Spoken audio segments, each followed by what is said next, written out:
Aris, LB yang berbahagia, salam sejahtera bagi kita semua. Tentunya masih pagi, masih semangat ya untuk menyimak materi pada pagi hari ini. Puji dan syukur kehadirat Allah Subhanahu wa Ta'ala, Tuhan yang Maha Esa. Pada pagi hari ini kita berkumpul dalam keadaan sehat tentunya untuk bersama-sama meningkatkan pemahaman dan pengetahuan berkenaan dengan isu yang sangat hangat bagi kita para notaris tentunya, yakni pemeriksaan substantif transaksi perubahan data perseroan terbatas. Bapak Ibu hadirin sekalian, kita sapa narasumber kita pada pagi hari ini yang telah bergabung bersama kita melalui Zoom meeting. Assalamualaikum warahmatullahi wabarakatuh. Selamat pagi Bapak Dr. Andi Taleting Langi, SIP SHMSI, MPhil. Selamat pagi. Baik, Bapak Andi selaku Direktur Badan Usaha Direktorat Jenderal Administrasi Hukum Umum Kementerian Hukum Republik Indonesia. Mohon izin perkenalkan Bapak, saya Soraya selaku moderator pada pagi hari ini. Terima kasih Bapak sudah berkenan meluangkan waktu di tengah kesibukan Bapak untuk memberikan pencerahan kepada kami semua di sini berkenaan dengan kebijakan terbaru dari Direktorat Jenderal Administrasi Hukum mengenai pemeriksaan substantif transaksi perubahan data perseroan terbatas. Tentunya ini suatu kehormatan dan suatu kebanggaan bagi kami Bapak. Oleh karenanya sebelumnya saya mewakili panitia, pengurus daerah Kabupaten Banjar, Ikatan Notaris Indonesia dan Ikatan Pejabat Pembuat Akta Tanah menghaturkan terima kasih yang tak terhingga kepada Bapak. Bapak Ibu hadirin sekalian yang berbahagia, sebelum saya membacakan profil narasumber kita pada hari ini, sedikit pengantar mengenai materi yang nanti akan narasumber kita pada hari ini sampaikan. Munculnya gagasan dari kami panitia untuk mengusung tema ini adalah adanya kebijakan pemberlakuan verifikasi substantif terhadap transaksi perubahan perseroan terbatas yang diantaranya meliputi perubahan data direksi dan komisaris, perubahan data peralihan saham, dan perubahan data penggantian nama pemegang saham yang diberlakukan oleh Direktorat Jenderal Administrasi Hukum Umum mulai tanggal 27 Oktober 2025. Sebagai sesuatu yang baru dan isu yang hangat, tentunya kita sebagai notaris yang diberi kuasa untuk melakukan perubahan data PT melalui laman resmi AHU Online, pasti banyak bertanya, kira-kira apa ya yang melatar belakangi munculnya kebijakan ini? Apa sih dampak positif dari diterapkannya kebijakan ini untuk kepastian hukum dan perlindungan hukum terhadap notaris serta untuk PT itu sendiri? Kemudian manfaat dari verifikasi substansif itu tersebut apa? Bagaimana proses atau mungkin step-step pemeriksaannya? Dan barangkali apa saja kesalahan umum yang sering terjadi pada saat melakukan input transaksi perubahan? Pertanyaan-pertanyaan tersebut pasti hanya sebagian kecil dari pertanyaan-pertanyaan bapak-bapak, ibu-ibu, dan rekan-rekan notaris kalian. Tentunya unek-unek pertanyaan kita tersebut akan dibahas dan dikupas tuntas oleh narasumber kita pada hari ini yang tentunya sangat amat berkompeten di bidangnya. Beliau adalah Bapak Dr. Andi Taleting Langi, SIP SHMSI MPhil. Beliau menjabat sebagai Direktur Badan Usaha Direktorat Jenderal Administrasi Umum Kementerian Hukum Republik Indonesia. Beliau dilahirkan di Makassar pada tanggal 6 Juni 1976. Beliau juga menyelesaikan pendidikan S1 di Universitas At-Tahiriyah Jakarta pada tahun 2014, menyelesaikan pendidikan S2 Universitas Indonesia tahun 2008, menyelesaikan Universitas of Oslo, Norwegia pada tahun 2010, menyelesaikan S3 di Universitas Negeri Jakarta pada tahun 2020. Dan beliau berpengalaman menduduki banyak jabatan sejak nomenklatur instansi masih Departemen Hukum dan HAM RI sampai menjadi Kementerian Hukum RI. Di antaranya beliau pernah menjabat sebagai Kepala Kantor Wilayah Kementerian Hukum dan Hak Asasi Manusia Maluku Utara, dan terakhir adalah Direktur Badan Usaha Direktorat Jenderal Administrasi Hukum Umum. Baik, Bapak Ibu sekalian yang kami hormati, untuk menuntaskan rasa penasaran kita tentunya, Mari bersama-sama kita simak paparan dari Bapak Dr. Andi Taleting, SIP, SHM, SC, MPhil. Kepada Bapak dengan hormat kami persilahkan. Terima kasih Bu Raya yang sudah memoderatori dan juga mengantar ya perkenalan ini kepada para peserta seminar eh, Ikatan Notaris Indonesia dan IPAT. Tadi beberapa sambutan menyampaikan pantun selamat datang. Saya juga ingin menyampaikan pantun ya biar tidak tegang-tegang semuanya. Saya minta cakepnya ya pagi-pagi hari ini. Ke Banua Lima membeli martabak. Manis legit bikin hati berbunga. Notaris Kalsel memang paling kompak, tapi kalau urus akta, yang ribut pun langsung reda seketika.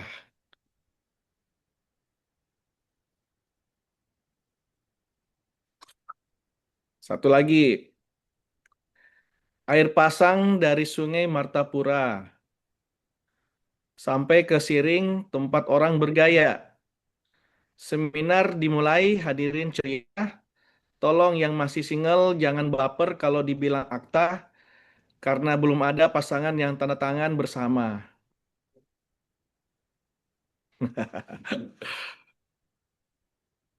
Baik, Bapak Ibu sekalian. Assalamualaikum warahmatullahi wabarakatuh.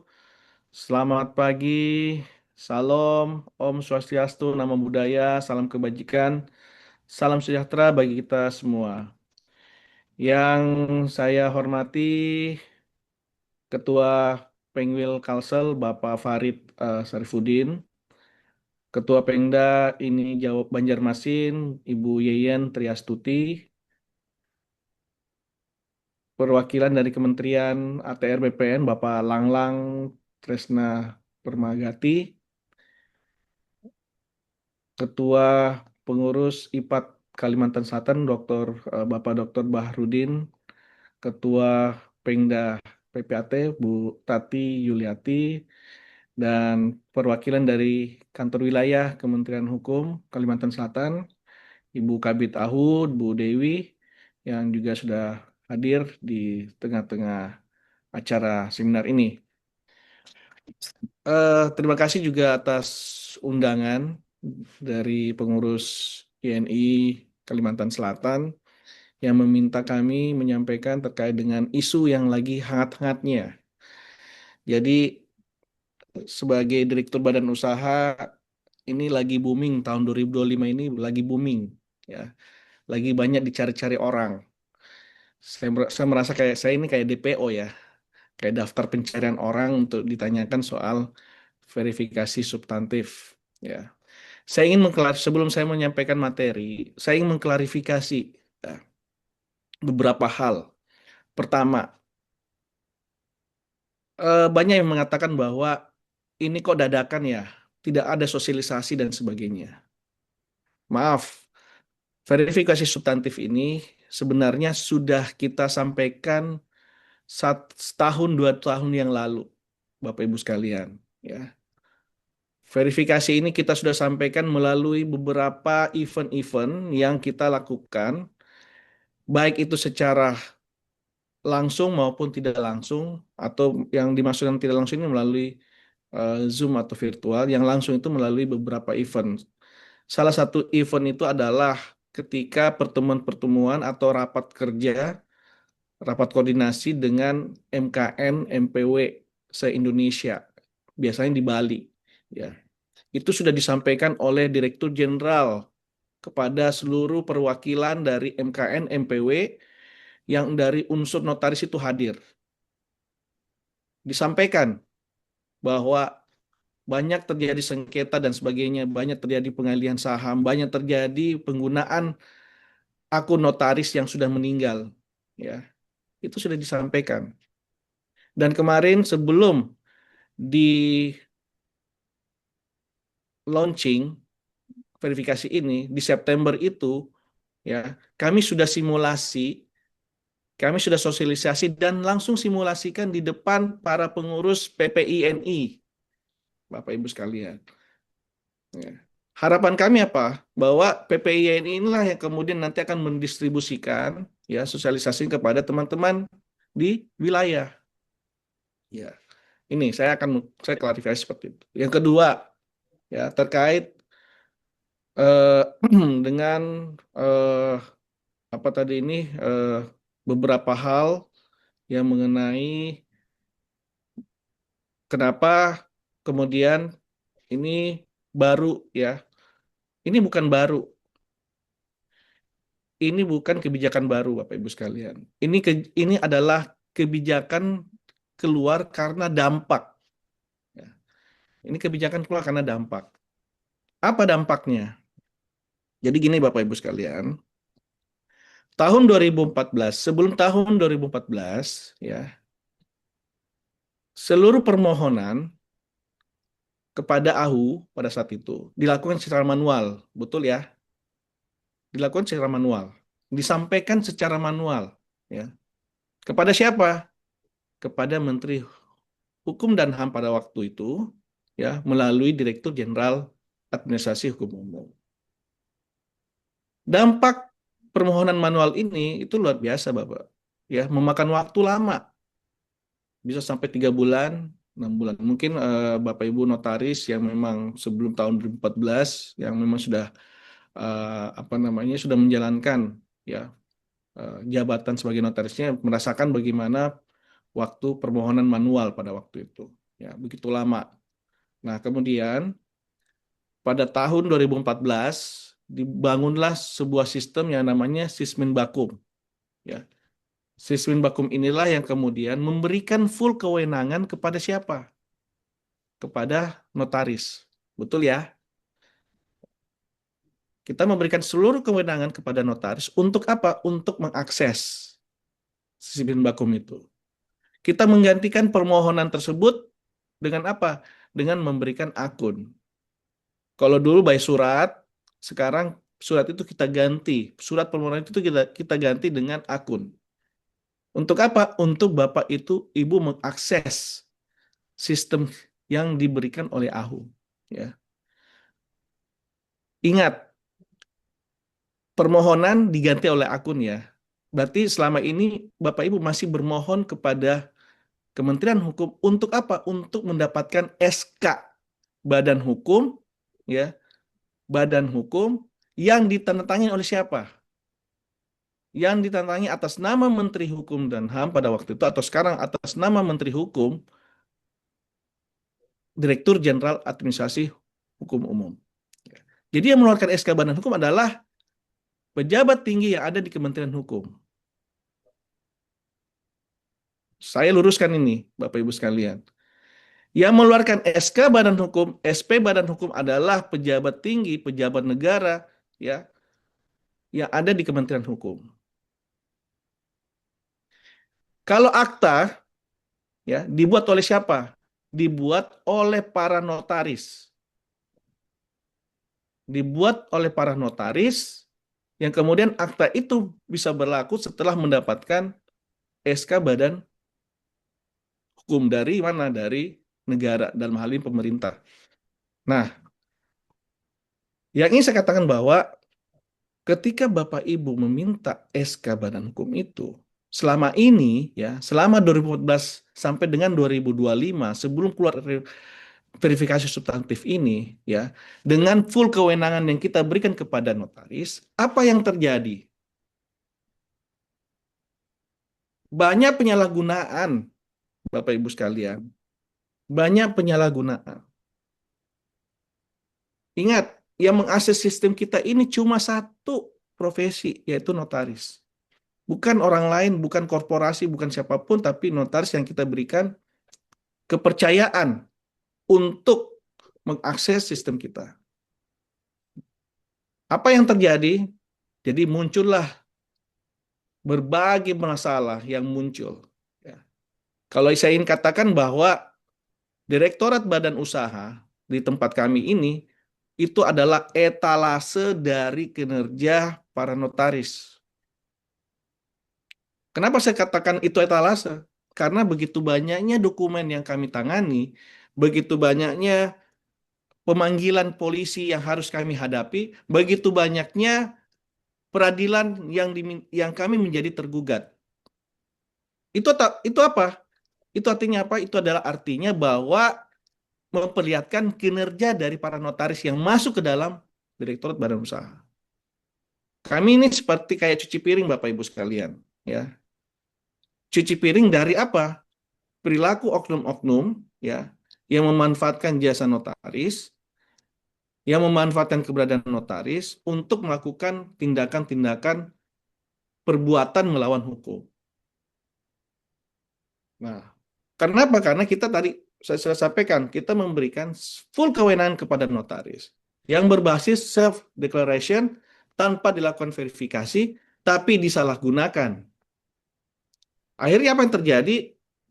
Pengambilan saham diam-diam, pencurian saham diam-diam, ya. Kemudian pengambil alihan dan sebagainya, penggunaan akun notaris yang sudah meninggal masih juga keluar aktanya. Ini masih saya dapatkan, Bapak Ibu, dokumen-dokumen itu. Dokumen-dokumen ini masih ada di Direktorat Badan Usaha. Dan di depan saya masih saya lihat sengketa banyak, ya. Tim kami dipanggil oleh Bareskrim untuk dijadikan saksi, diminta sebagai saksi terhadap transaksi yang dilakukan antara korporasi dengan notaris. Ya. Terjadi penggelapan uang lah, penggelapan jabatan dan sebagainya, itu semua tim kami dari AHU yang harus menjadi saksi. Kemudian dalam ranah pengadilan, tim kami juga Menteri Hukum, Direktur Jenderal, Direktur Badan Usaha juga ikut sebagai tergugat. Ya. Karena apa? Karena produk hukum kita keluarkan di situ. Berarti ini pertanyaannya adalah ada apa, ya? Ada apa ini? Kok kami yang jadi saksi, kami dipanggil, kemudian kami juga ikut tergugat. Ada apa? Nah, nanti yang saya buka nih ya, list-list kesalahan-kesalahannya. Ya. Dan saya harapkan eh, Bapak Ibu sebagai notaris, pejabat publik yang kami harapkan, tolong, tolong bahwa silahkan mengkritik AHU, tapi tolong juga internal, ya, dari organisasi notaris juga dibenahi. Ini. Karena banyak terjadi hal-hal seperti ini. Nah, ketika full kewenangan ini terjadi banyak penyalahgunaan, penyimpangan, maka 27 Oktober kemarin kami tarik sedikit kewenangan itu. Ya, sebentar, ini kok nggak ditampilkan ya?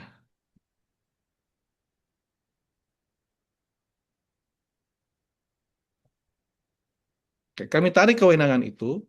Ya, kami tarik untuk apa? Untuk kita melakukan verifikasi di ujung sebelum keluar SK, sebelum keluar SP dari badan hukum tersebut. Nah, pernyataan-pernyataan bahwa terjadinya peralihan saham, penjualan saham, tanpa sepengetahuan dari pemegang saham, kemudian data yang diinput oleh notaris kemudian tidak sesuai dengan isi akta, salinan akta yang diunggah juga cacat formil karena tidak ditandatangani oleh notaris, itu masih banyak, Bapak Ibu sekalian. Kenapa saya bilang itu masih banyak? Karena ketika kami verifikasi, banyak sekali akta, eh, banyak sekali akta yang kemudian kita tolak.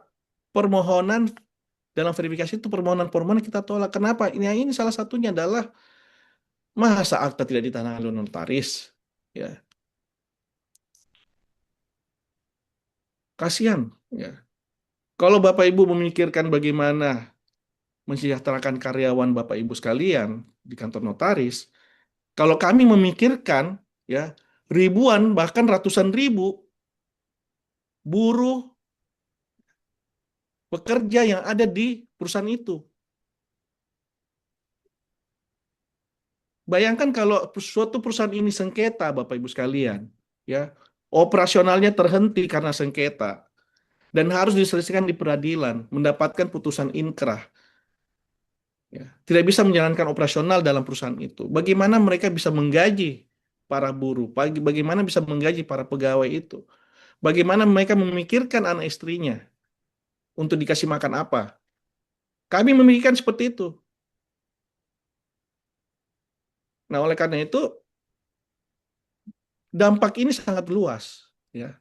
Kalau kita tidak segera melakukan keabsahan ini, pemeriksaan keabsahan dari aman yang sudah dilakukan. Nah, oleh karena itu saya harapkan bahwa ayo kita memperbaiki, ya.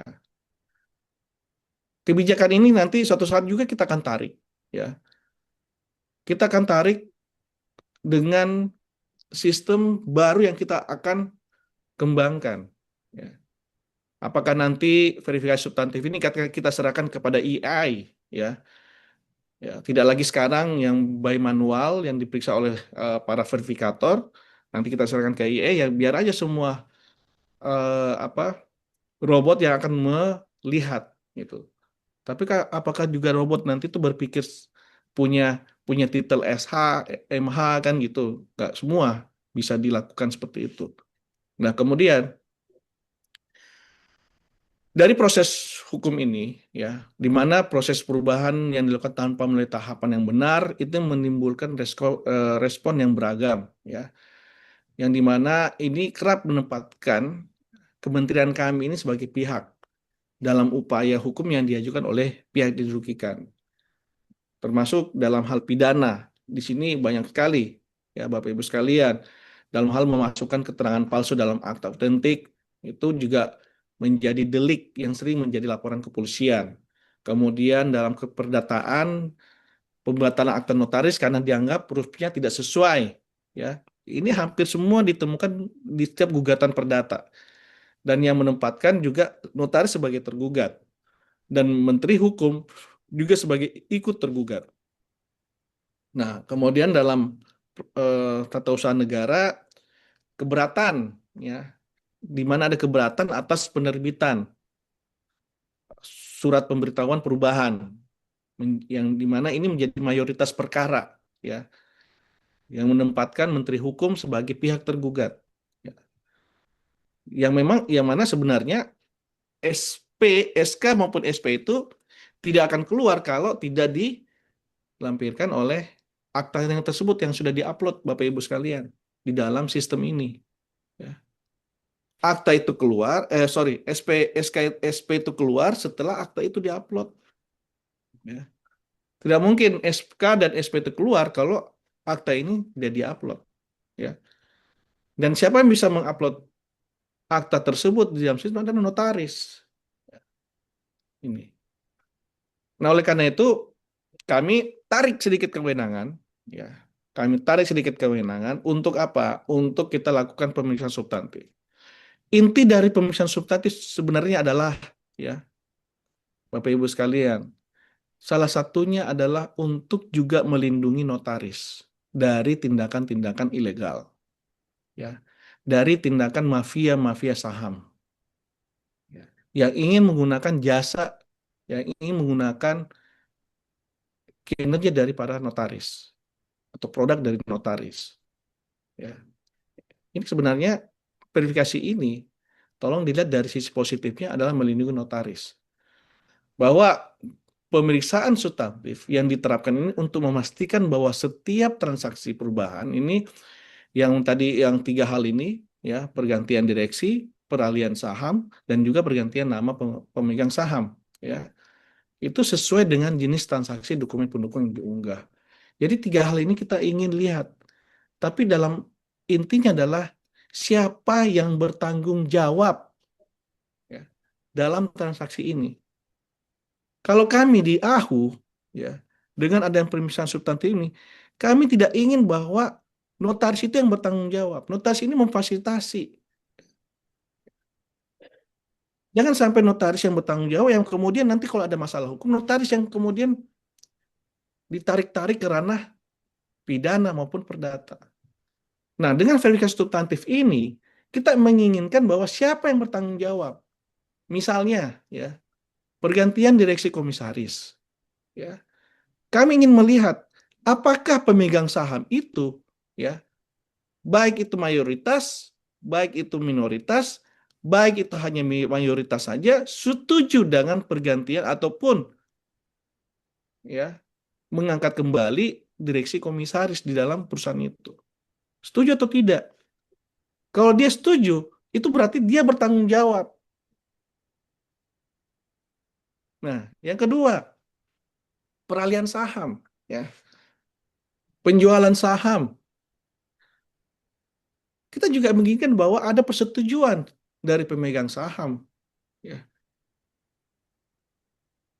Kalau salah satunya tidak setuju, kita dorong terus agar dia menyatakan dia hadir tapi dia setuju, atau dia dia dia tidak hadir dan dia tidak setuju. Itu hal yang kemudian kita pasti akan pastikan itu akan kita tolak.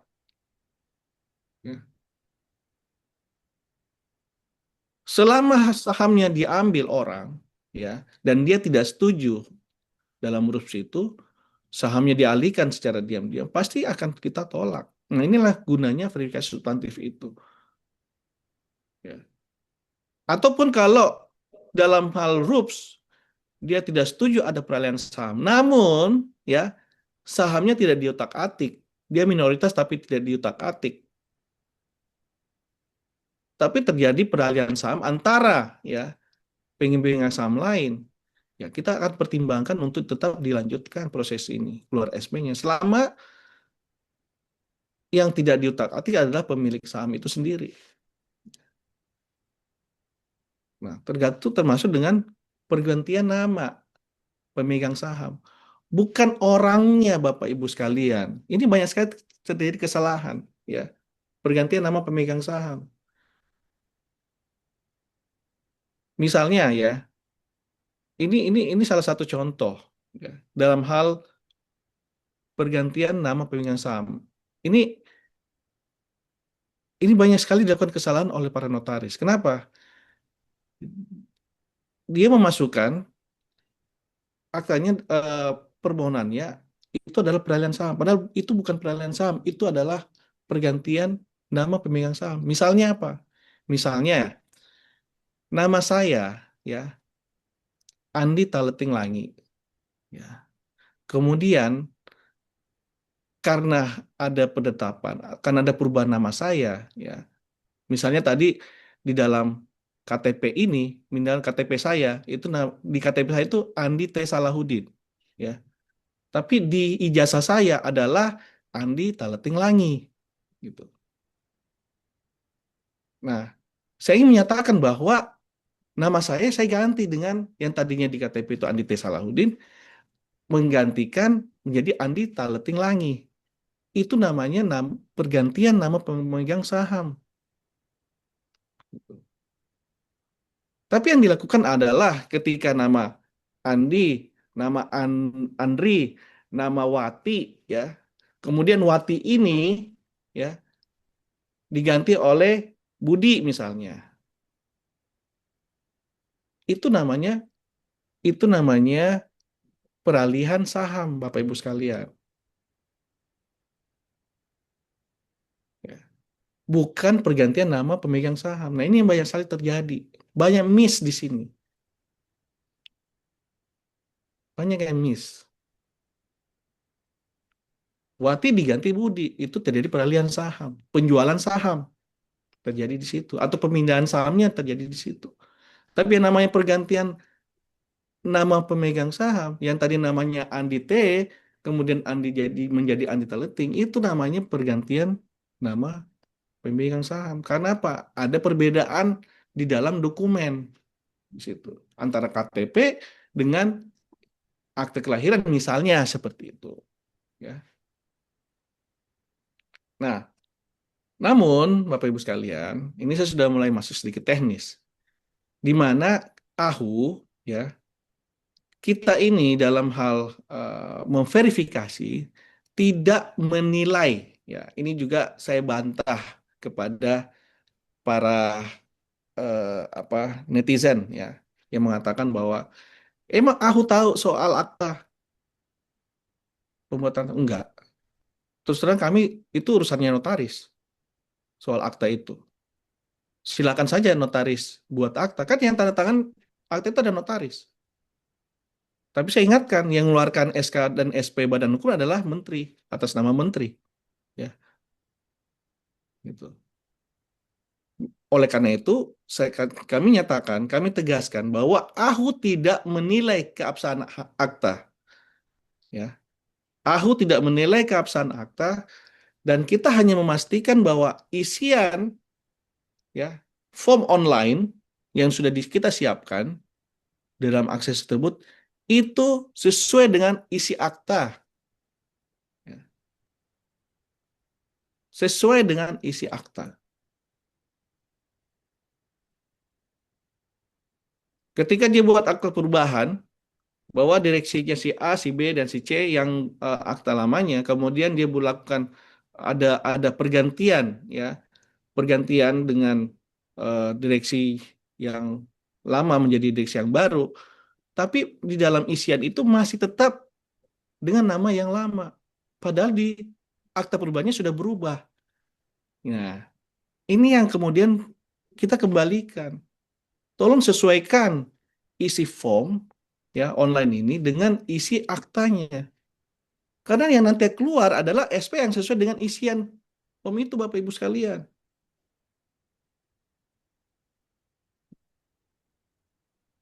Dan banyak lagi ya hal-hal yang kemudian ini tidak sesuai dengan isian yang ada dalam form itu dengan isi akta ya. Tapi kita tidak menilai keabsahan dari akta itu. Nah, kemudian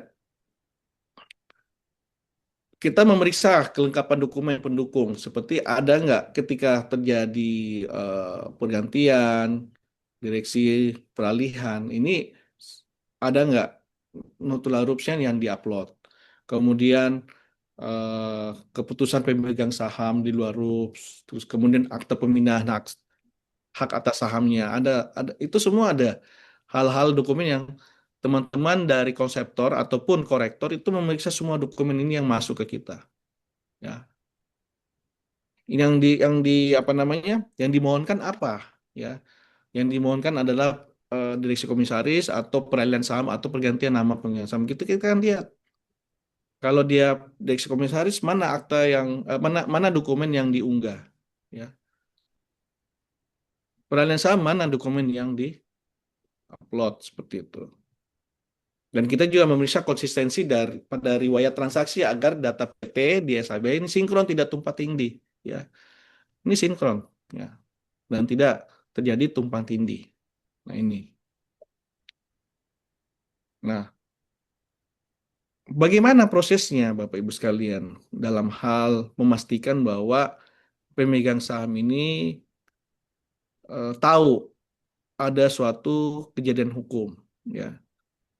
Nah, selama ini kan Bapak Ibu ketika mendirikan suatu perseroan, ya, pemohon datang kepada notaris untuk mendirikan suatu perseroan, tentunya mereka sudah dicatatkan sebelumnya ya eh, data dari pemohon tersebut, baik itu nama, email, nomor telepon dan sebagainya.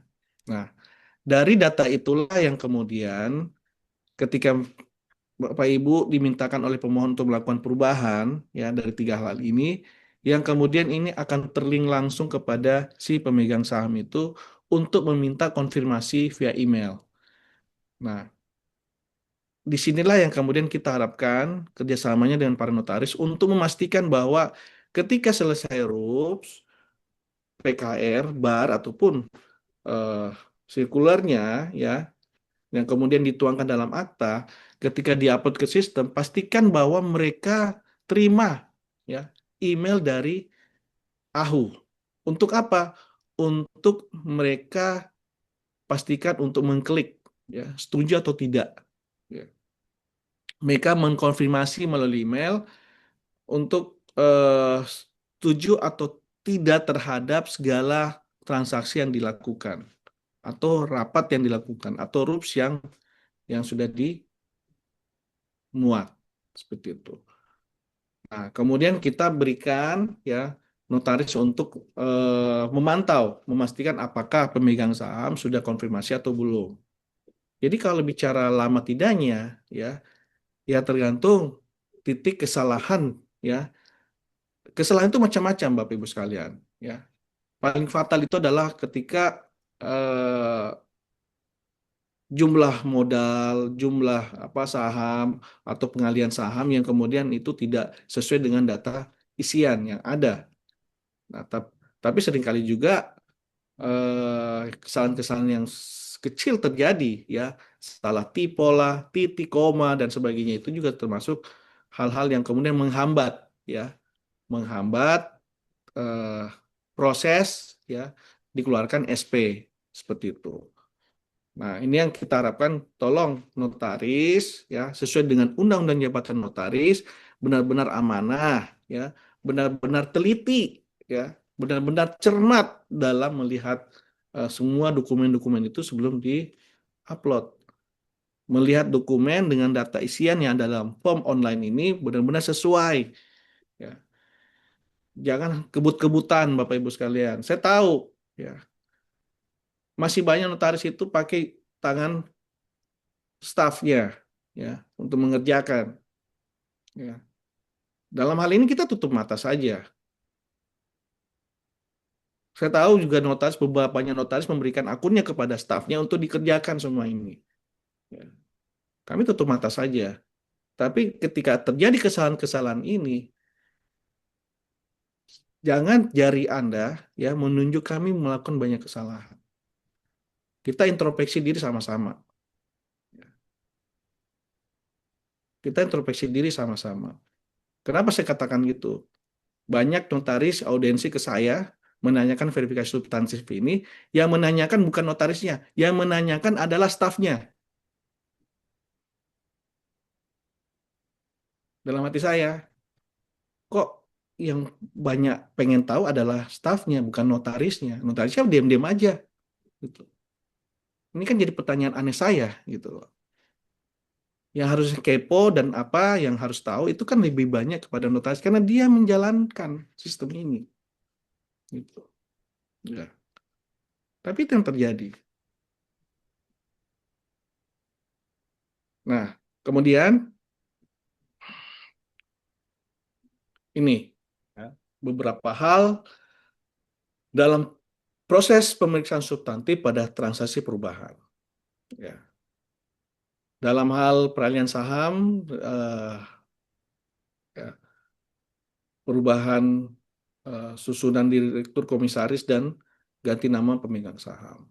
Di mana nanti di dalam ranah rontas ini dia melengkapi form isian data, kemudian menggugah dokumen persyaratan, membayar PNBP, kemudian sistem akan mengirim email konfirmasi kepada para pemegang saham terakhir, ya, para pemegang saham yang terakhir, Bapak Ibu sekalian. Jadi kita bandingkan dengan transaksi terakhirnya, ya. Nah, kemudian eh, masuk ke pemegang saham. Nah, nanti pemegang saham ini akan melakukan konfirmasi setuju atau tidaknya terkait perubahan yang diajukan secara otomatis dikirimkan kepada notaris, ya. Dan jangka waktu konfirmasi paling lama 7 hari. Paling lama 7 hari. Tapi kami memberikan kesempatan maksimal 14 hari. Ya, bukan 14 hari kerja, kemudian baru keluar SP, enggak. Maksimal 14 hari ya kita berikan untuk semua proses ini baru dikeluarkan SP. Maksimal. Tapi ada juga yang baru 1 hari sudah keluar SK dan SP-nya. SP-nya, ya. Ada yang 2 hari, ada yang 3 hari. Ada yang memang lebih dari 7 hari. Nanti ini tergantung, ya. Tergantung letak kesalahan-kesalahan yang dilihat ataupun ya para pemohon dalam hal ini korporasi yang kemudian memberikan informasi kepada notaris. Karena pasti kita akan cek, Bapak Ibu sekalian, ya, perbedaan dari data isian dengan isi akta di situ. Kalau tidak ada yang berbeda, ya sesuai dengan isi akta dan sebagainya, dan itu kemudian disetujui oleh pemilik manfaatnya, tidak ada masalah semua itu Bapak Ibu sekalian. Ya, tidak ada masalah. Dan kemarin dari media datang ke saya menanyakan kenapa lama Bapak Ibu sekalian. Kenapa lama nih Pak Dir terhadap verifikasi substantif. Saya langsung action kepada media tersebut. Nih, ya, tolong hitung berapa detik saya tantang berapa detik saya menyetujui verifikasi yang sudah masuk ke saya sebagai final decision-nya. Tidak ada 1 menit Bapak Ibu sekalian. Kalau itu sudah dilakukan dengan benar. Oke. Nah, kemudian setelah pemegang saham setuju ataupun tidak terkait perubahan, nah kemudian masuklah ke dalam ranah verifikasi yang dilakukan oleh para verifikator, di mana verifikator ini melakukan pemeriksaan terhadap kesesuaian data isian formulir yang online, formulir perubahan dengan akta perubahan dan notula RUPS atau keputusan pemegang saham di luar RUPS yang diunggah, ya, serta data terakhir yang tercatat di SABH. Jadi terus terang, ya, verifikator ini bekerja siang sampai malam itu membaca semua baik-baik, ya, data isian form yang dilakukan oleh Bapak Ibu notaris, ya, dengan uploadan akta perubahan, ya, pemegang saham yang di luar RUP serta data terakhir dan melihat kemudian data terakhir, ya, yang tercatat dalam sistem administrasi badan hukum.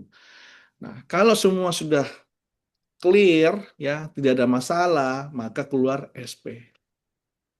Tapi kalau ada kesalahan, ya, kesalahan ini kan macam-macam. Pemegang saham merasa tidak pernah terima email, ya. Nah, kita lihat ini, apakah kesalahan eh, apa namanya verifikator atau sistem yang ada di TI, ya, dalam hal pencatatan email dan sebagainya, atau kesalahan, ya, dalam mereka memberikan informasi terkait dengan perubahan data mereka, ya. Nah, kadang-kadang kenapa mereka tidak terima email? Karena antara underscore, titik dan koma itu tidak bisa dibedakan. Padahal itu sangat berdampak signifikan terhadap ketika mereka menerima konfirmasi email tersebut, Bapak Ibu sekalian. Ini ada satu kasus, ya, terjadi di Jawa Timur. Ya. Dia katakan bahwa, Pak, kenapa ini pemegang sahamnya belum terima gitu. Dia marah-marah lah gitu. Ya. Saya bilang, oke, saya cek dulu. Saya cek suratnya yang masuk ke kita terkait dengan perbaikan data. Ya. Kami cek apakah ini kesalahan TI, Teknologi Informasi, Direktorat Teknologi Informasi dalam menginput email dan sebagainya. Ketika saya baca suratnya, permohonannya itu dalam hal perbaikan data, dan TI mengatakan itu sesuai dengan surat yang diajukan, perbaikan data yang diajukan. Dan kita melihat ternyata benar. Ya. Ibu notarisnya itu salah melakukan apa namanya salah menuliskan email tersebut. Yang harusnya underscore dia lakukan titik. Ya tentu nggak bisa diterima oleh pemegang sahamnya. Jadi gimana ya? Kadang-kadang eh, melempar bola panasnya yang salah seolah-olah ini aku semua nih kayak gitu ya. Ayo kita sama-sama koreksi diri lah. Nah, kemudian tentunya kalau kesalahan kami akan perbaiki segera. Ya. Kami akan lakukan, ya. Kami akan lakukan perbaikan sesegera mungkin. Nah, kemudian apa yang harus dilampirkan di sini? Tentunya yang dilampirkan adalah akta perubahan, kemudian berita acara atau notula RUPS atau keputusan sekulernya, kemudian dokumen pemindahan hak atas saham jika terjadi pemindahan saham. Ya. Tapi kalau tidak terjadi pemindahan saham, hanya pengangkatan kembali direksi komisaris atau perubahan direksi komisaris, maka yang dibutuhkan adalah akta perubahan, berita acara, dan surat persetujuan pemilik manfaat. Ya, nah pemilik manfaat di sini. Kemudian, nah ini Bapak Ibu sekalian yang ingin saya sampaikan. Ini masih banyak sebenarnya, tapi saya ambil yang sangat apa namanya, yang sering ditemui selama kita memberlakukan verifikasi substantif mulai tanggal 27 Oktober sampai dengan sekarang. Kesalahan-kesalahan umum pada transaksi perubahan ini misalnya satu, jenis perubahan tidak sesuai dengan akta. Misalnya ya, peralihan saham ini diinput sebagai pergantian nama yang tadi saya katakan ya. Namanya Andi T ini kemudian harusnya menjadi Andi Talting tapi diinput sebagai peralihan saham ya. Begitupun sebaliknya gitu. Nama Wati, Budi, Andi, kemudian Watinya diganti oleh Budi, dia dianggap sebagai pergantian nama pemegang saham bahwa tapi tapi itu harusnya adalah peralihan saham, Bapak Ibu sekalian. Ya. Kemudian dalam berita acara Notel and Rups, keputusan sirkulasi ini tidak dilampirkan. Jadi dia hanya bikin akte perubahan tapi tidak dilampirkan berita acara Rupsnya. Ya. Sorry, Notulen Rupsnya, kemudian tidak dilampirkan keputusan sirkulernya. Ya. Plus tidak ditandatangani lagi. Tidak lengkap dan tidak ditandatangani. Gitu. Ya pasti ini hal yang kemudian sangat fatal, kesalahan ini yang kemudian itu sudah pasti akan kita tolak. Ya. Kemudian akta tidak sesuai dengan isi keputusan sirkuler. Ya. Misalnya di sini di notulanya tidak menyebutkan agenda perubahan maksud tujuan, hanya perubahan susunan direksi komisaris. Namun dalam aktanya ya ada disebutkan perubahan maksud tujuan. Nah ini ya, salah satunya kesalahan yang dibuat. Kemudian dokumen pendukung yang dilampirkan tidak relevan. Misalnya transaksi pengangkatan kembali dengan melampirkan akta pemubaran. Ini yang lucu, ini fatal juga. Orang lakukan perubahan tapi yang diunggah itu adalah akta pemubaran. Emang mau membubarkan perseroannya? Wah ngamuk nih yang punya perseroan. Padahal yang mau dilakukan adalah perubahan, gitu. Ya. Kemudian notaris melakukan kesalahan input data, ya. Jadi tidak menginput salah satu pengurus atau pemegang saham sebagaimana tercantum dalam akta. Nah, kemudian salinan akta yang diunggah ini tidak asli, tampak editan. Jadi sangat jelas oleh verifikator menilai, Bapak Ibu sekalian. Ini salin aktanya ini asli apa enggak nih? Atau tanpa edit meskipun di scan atau di mana itu kelihatan banget ya tanda tangan notarisnya. Karena kita cek dengan transaksian dulu ya sebelumnya semua ada verifikasi ternyata banyak akta notaris itu yang tidak ditandatangani ya, gitu. Kemudian data pemilik manfaat juga Bapak Ibu sekalian sudah tahu nih karena sudah lagi marak kita mewajibkan semua korporasi harus melaporkan beneficial owner. Nah, kemudian ini tidak update. BO-nya ini sudah meninggal karena diketahui bahwa sahamnya ini sudah diwariskan seperti itu. Ya. Ya, kemudian ini tidak diupdate beneficial owner-nya. Ini ini beberapa kesalahan umum yang terjadi dalam transaksi perubahan yang itu kita tolak. Jadi Bapak Ibu sekalian, kalau terjadi kesalahan-kesalahan fatal seperti ini, ya, tolong jangan dihitung ini argonya jalan terus enggak, ya. Itu kita kembalikan dari nol, ya. Kita kembalikan dari nol. Misalnya ini sudah 3 hari berjalan, kita tolak. Bapak Ibu jangan menghitung lagi, oh sudah 4 hari perbaikan, 5 hari perbaikan, 6 hari enggak gitu. Kita kembalikan ke nol, ya. Artinya ketika Bapak Ibu upload ulang lagi untuk selesai perbaikan, itu kita hitung dari satu lagi.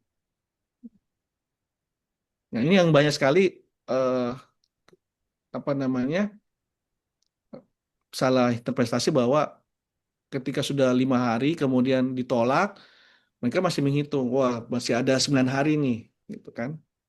No way. Ini kesalahan fatal, ya. Ini kesalahan fatal. Makanya kecepatan dari Bapak Ibu untuk mendapatkan SK ataupun SP ini adalah bagaimana pemohon dalam hal korporasi dan juga para notaris ya memastikan semua data itu benar adanya. Dokumen-dokumen ini benar adanya dan memastikan data isian itu sesuai dengan akta yang diinput. Ini saya sampaikan Bapak Ibu sekalian. Jadi sejak 27 Oktober, tim verifikator ini melakukan pemeriksaan terhadap 2.653 permohonan verifikasi perubahan data perseroan. Sampai saat ini ada 982 permohonan dalam proses verifikasi. Pak, ini banyak keterlambatan, banyak waktu, memakan waktu. Kami rugi, kami ditekan oleh klien, kami bla bla bla bla lah semuanya. Ya, oke. Saya meminjam bahasanya Pak Menteri waktu di KLB. Saya mohon maaf, ya, dengan adanya kebijakan ini. Ya, ini demi kebaikan kita semua. Ya, kami mohon maaf. Karena yang tadinya verifikator itu sejak tanggal 27 sampai tanggal eh, 27 Oktober sampai dengan tanggal 25 November itu dikerjakan oleh satu orang verifikator. Ya. Karena ada dua layer nih Bapak Ibu sekalian, ada dua layer verifikator ini, verifikator satu dan verifikator dua. Verifikator duanya adalah saya. Ya. Adalah saya di ujung, di final. Ya. Yang tadi saya katakan ketika sudah masuk ke saya, tidak cukup 1 menit ketika ini semua sudah benar diperiksa oleh verifikator, ini sudah langsung saya setujui. Kecuali kalau ada, sebenarnya saya sudah punya daftar list korporasi yang kemudian itu masuk dalam zona merah, ya, yang perlu saya waspadai, yang perlu saya harus baca kembali, ya, saya harus baca kembali akta-akta tersebut. Ya. Nah, bukan saya nggak percaya verifikator itu, tapi mungkin ada yang miss, yang kemudian saya harus diskusi dengan verifikator kenapa, ya, ini. Karena kemarin beberapa beberapa permohonan yang masuk ke saya, yang sudah disetujui oleh verifikator, yang kemudian saya baca itu agak sulit saya pahami dalam proses peralihan saham. Ya, dia bukan dia bukan beneficial owner-nya, tapi dia tidak tercatat sebagai pemegang saham. Ya, tapi dia UBO, ya, UBO itu ultimate BO. Dia punya kekuasaan untuk mengendalikan perusahaan ini, tapi dia bukan pemegang saham. Nah, ini yang kemudian saya baca kemudian satu-satu itu sampai saya sempat juga dibantu oleh satu dua notaris untuk membaca ini karena dia lebih tahu sehingga dibuatkan alur akhirnya saya paham. Ya, paham alurnya gitu. Tapi saya itu membutuhkan waktu 2-3 hari Bapak Ibu sekalian untuk memahami ada benang kusut di dalam peralihan saham itu yang diaktakan oleh notaris. Nah, ini yang kemudian eh, perlu saya sampaikan kepada Bapak Ibu sekalian. Nah, kemudian ada 590 permohonan yang ditolak. Ya. Nah, eh, saya lupa tadi. Tadi kan saya bilang hanya satu orang verifikator dari tanggal 27 sampai dengan 25 November.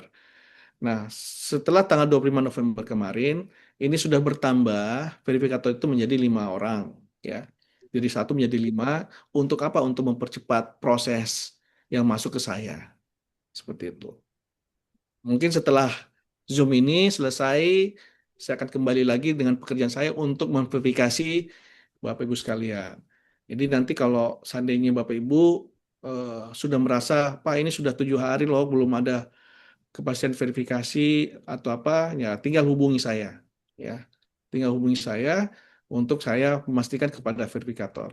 Tapi nama-nama verifikator sampai saat ini saya rahasiakan Bapak Ibu sekalian. Tidak ada satu orang pun yang bisa tahu siapa verifikator dari AHU. Kenapa? Karena itu tadi serangan netizen, ya. Saya ingin menampik dari serangan netizen bahwa dengan adanya verifikasi substantif ini akan melahirkan pungli yang baru. Oke, kita buktikan terjadi pungli nggak? Seperti itu. Kalau terjadi pungli, Bapak Ibu sekalian, khususnya di Kalimantan Selatan, ada yang menghubungi Bapak Ibu untuk menawarkan bantuan, untuk menawarkan percepatan dan sebagainya, tolong saya dilaporkan, ya. Nama itu laporkan ke saya, ya, kami langsung tindak. Kasih tahu namanya. Tapi kalau didiamkan, ya, orang tersebut, oknum ini, untuk datang ke Bapak Ibu, menawarkan jasa, percepatan, dan sebagainya, dan kemudian Bapak Ibu hanya diam saja, kami anggap itu adalah fitnah. Gitu. Tapi kalau Bapak Ibu mau bekerja sama dengan kita, sampaikan siapa nama itu. Ada nggak nama itu di AHU? Ada nggak nama orang itu yang kemudian dia sebagai broker ataupun mafia yang ada di lingkungan kerja kami? Kami akan tindak tegas. Nah, kemudian ada sudah 1081 permohonan yang sudah selesai, semua pemeriksaan ini, ya, dan ada 982 yang sedang dalam proses. Mungkin 982 ini adalah milik Bapak Ibu sekalian yang sedang diverifikasi atau yang sedang dilakukan perbaikan datanya. Jadi Bapak Ibu sekalian, sebelum dilakukan perubahan, ya, perubahan transaksi, tolong pastikan semua data-data itu dilakukan perbaikan jika ada perbaikan. Misalnya, dalam transaksi sebelumnya, dia memakai nama email A. Nah, sekarang email itu sudah tidak berlaku. Dia ganti dengan email perusahaan misalnya. Tolong sebelum lakukan perubahan, lakukan dulu perbaikan datanya. Ya. Korporasi itu minta korporasi lakukan perbaikan data dulu, ya, kepada notaris untuk nanti notaris menyampaikan perbaikan data kepada eh, sistem di Yahoo, ya, karena perbaikan data itu kita sudah online kan Bapak Ibu sekalian. Tadinya perbaikan data itu yang bukan pendirian baru itu kan manual, ya. Yang hanya khusus untuk pendirian baru kita waktu kemarin itu yang khusus pendirian baru kita berikan waktu 90 hari untuk lakukan perbaikan, kan gitu. Tapi yang perusahaan-perusahaan yang didirikan tahun 2020, 2021, 2022 itu kan dilakukan secara manual, harus kirim surat dulu ke AHU untuk minta perbaikan datanya dan sebagainya. Nah, sekarang kita cabut, ya. Kita cabut 90 hari itu sehingga semua pendirian, ya, yang sebelum 2025 ini boleh lakukan perbaikan data secara online, ya. Masukkan secara online apa yang mau diperbaiki, emailnya ke alamat, nomor telepon dan sebagainya. Oke, gitu. Jadi lakukan perbaikan data yang jelas pastikan email, ya. Jika ada perubahan email itu, tolong pastikan email itu yang tercatat adalah email yang terkini, yang memang diterima oleh para pemegang saham. Oke, Bapak Ibu sekalian, terakhir, eh, yang jelas manfaat dari pemeriksaan substantif ini adalah data PT ini lebih valid dan dapat dipertanggungjawabkan secara hukum. Yang kedua adalah melindungi notaris dari kemungkinan adanya kesalahan melakukan transaksi yang menimbulkan konsekuensi hukum di kemudian hari. Dan kemudian mencegah manipulasi atau perubahan fiktif karena setiap perubahan dikonfirmasi langsung kepada pemegang sahamnya. Ya. Intinya adalah siapa yang bertanggung jawab itu kita sudah tahu. Kemudian melindungi hak-hak pemegang saham dan pengurus yang sah, serta menghindari pengambil alihan hak tanpa sepersetujuan. Kemudian meminimalisir kemungkinan terjadinya permasalahan hukum, serta meningkatkan kepercayaan publik dan investor terhadap data badan hukum di Indonesia.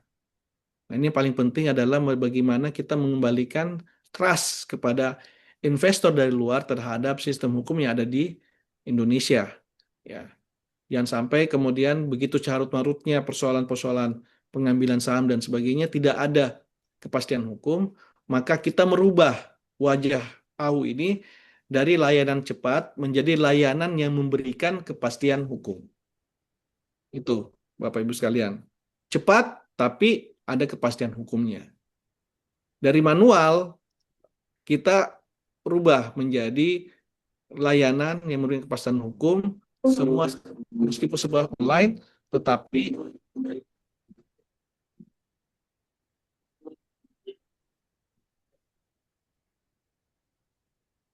sebentar ya, tetapi semua online, tetapi tetap kita melakukan prinsip kehati-hatian. Gitu. Nah, yang jelas upaya dari Bapak Menteri Hukum dalam hal kebijakan pemeriksaan atau verifikasi terhadap beberapa jenis layanan perseroan ini adalah untuk menekan sengketa. Karena apa? Karena itu tadi saya sampaikan bahwa banyak kali sengketa, banyak sekali kita diminta keterangan saksi di pemeriksaan baik itu di Bareskrim, di Kejaksaan, seperti itu. Kemudian yang jelas kita meminimalisir juga gugatan-gugatan yang terjadi di mana sering menarik Menteri Hukum ini sebagai pihak tergugat. Nah, kemudian kita memberikan suatu kepastian hukum karena kita sebagai company register ya untuk kita wajib memberikan kepastian hukum kepada seluruh stakeholder yang ada untuk menumbuhkan iklim berusaha yang sehat dan memberikan perlindungan kepada masyarakat, termasuk juga kepada profesi ataupun pejabat publik dalam hal ini notaris. Nah, tentunya dengan adanya transformasi digital, layanan ini tentunya menghadirkan layanan hukum yang inklusif, efisien, dan mudah diakses. Dan kita harapkan bahwa AHU terus melakukan penyesuaian, adaptasi, ya respon setiap perubahan yang terjadi, dan tentunya kita juga tidak sempurna, Bapak Ibu sekalian. Silakan memberikan masukan ya terhadap kebijakan-kebijakan ini. Saya katakan bahwa kebijakan ini tidak permanen. Suatu waktu kita akan cabut. Tapi tolong kita sama-sama berbenah ya. Kami di AU berbenah dengan sistem yang ada, di organisasi notaris juga berbenah terhadap model pembinaan, model apa namanya peningkatan kualitas notaris ya, database sistem yang ada di organisasi juga tolong dibenahi ya. Karena masih banyak notaris yang sudah mungkin sudah meninggal, pensiun, kemudian itu tidak dilaporkan, ya. Akunnya masih jalan, ya, masih digunakan seperti itu. Nah, ini kami tolong untuk juga kita sama-sama berbenah untuk kebaikan kita semua. Mungkin itu Bapak Ibu sekalian yang saya perlu sampaikan, lebih kurangnya mohon maaf apabila ada hal-hal yang kurang berkenan, ya. Saya akhiri, wabillahi taufik walhidayah. Wassalamualaikum warahmatullahi wabarakatuh. Waalaikumsalam warahmatullahi wabarakatuh.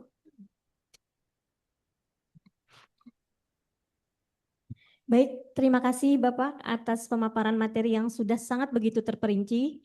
Untuk mengefisiensi waktu, kita masuk ke sesi diskusi dan tanya jawab ya Bapak.